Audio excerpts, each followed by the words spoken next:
Influence refers to the ability to have an effect on the behavior, actions, or opinions of others. It can be a person, group, or thing that causes a change or shapes decisions. Influence is often subtle but powerful in shaping outcomes. Simple meaning, influence equals the ability to affect or change someone or something. Common uses. Influence noun. General. The power or ability to affect someone's decisions or actions. Example. Her influence in the company helped her team achieve success. Influence noun. Social.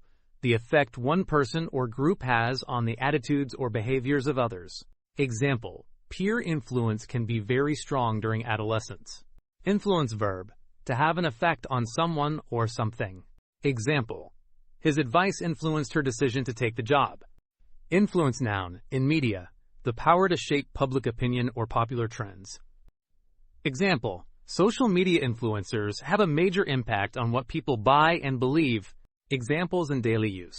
Her influence on the project helped it succeed. The media has the power to influence public opinion. He used his influence to get his idea accepted by the board. Their culture had a huge influence on the city's development. The teacher's kindness and support influenced her students greatly. Real-life explanation. Influence is the power to change or affect decisions, behaviors, or outcomes, whether it's a person influencing a friend, a leader influencing their followers, or media influencing public opinion. It can be direct or subtle, and it can shape opinions, attitudes, and actions.